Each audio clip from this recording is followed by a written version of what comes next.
Hi, I'm Brittany here with your Art Fill of the Week.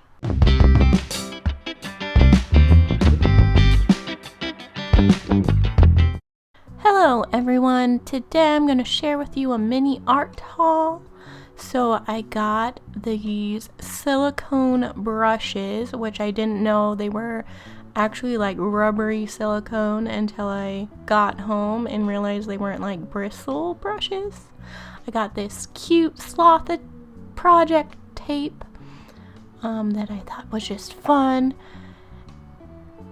and it has little sloths on donuts and coffee, and this isn't duct tape, it's like almost like washi tape but like wider like duct tape.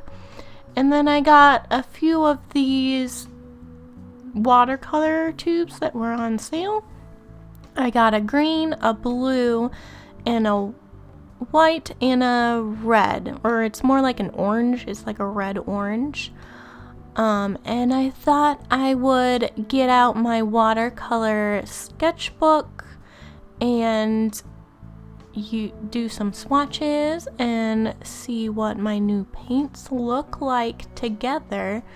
In a previous video, you'll see I have my landscape watercolor that I did, trying out like the Blick special palette of just landscape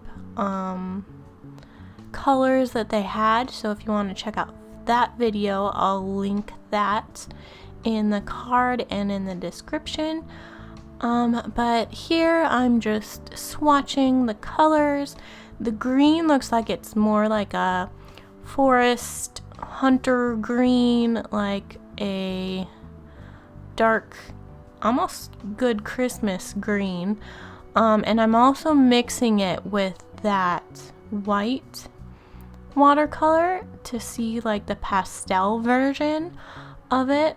I know a lot of like professional watercolorists say it's kind of cheating to use white, but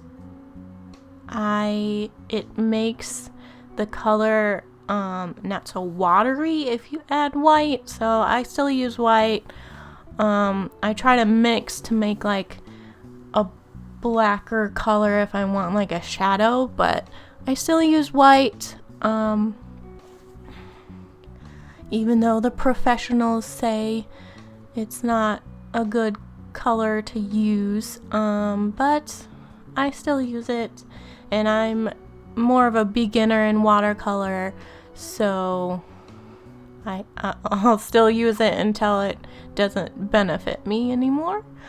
And here I am just doing a little sketch to actually try out these watercolors on a picture, and I'm only using the colors given, so it's kind of a color challenge within trying out how these watercolors work.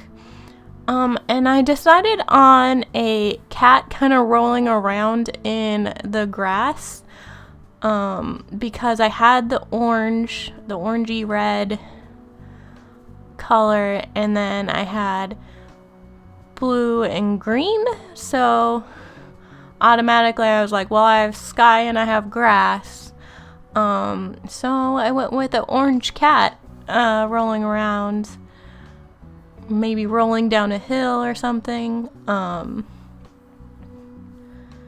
And I kind of am also mixing like the colors together. So like I mixed the blue and the green to get that more like aqua green color that I'm using, that darker. And then later on, I think I mixed the blue and the orangey red to make like a brownish color. But yeah, so here I'm just laying in like the base colors and letting those dry to not muddy them up more. That's the hardest part with me in watercolor, is the wait time between doing layers, because with acrylic it actually dries really fast and you kind of have to if you want to blend something, you have to do it quickly. With watercolor you can pretty much blend right away if you want to, but if you want to go over top with like a darker color or to darken it, you have to wait until that watercolor is dry. Otherwise it just either runs or it just doesn't make it as vibrant because there's already water on the page and it's watercolor. So that's definitely a difference between acrylic and watercolor that I've found with using the two different mediums. The wait time is different, and you definitely have to have patience with the watercolor to like do a section, take a break, and then come back, which is probably good in the long run to take a small break and then come back to it so you're not staring at your art piece for so long. But it's frustrating when you're used to acrylic painting and being able to do several steps at once. And here I decided it's finally dry, so I added a little bit of darker grass blades to make it more a grassy hill that this cat is rolling around on. And then I kind of try to add depth to the clouds in the sky with mixing that blue with the green, and also just like using less water with the paint to kind of get different shades of blue up there. And here is the spot that I'm talking about, that I kind of mix the blue with the orangey red color to get like a brown, almost black color, to try and use my colors wisely and to get his mouth and pupils. I did decide later on, after everything's dry, it needed a little bit more outline, so I outlined it in the Pigma Micron ink pen, because I needed to add something to make the cat stand out more, and I wanted the grass blades to peek out a little more. Like, you can see them, but once I add that little bit of ink line to them, they really stand out. And it also helps because I did draw this in more of a cartoony style, so adding more cartoon type lines makes it look better, in my opinion.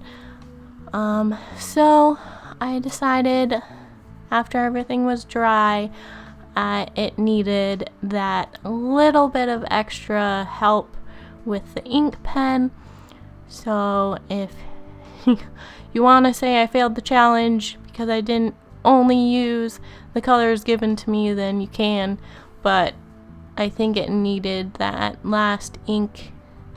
And then I did use the white at the end to add teeth and add that little eye shimmer, and that's the complete picture. I hope you enjoyed watching. I got to fill another page in this watercolor sketchbook and try out some new art supplies. So if you liked this video, please leave a like and also subscribe for more art videos like this. And I hope you have a great rest of your week.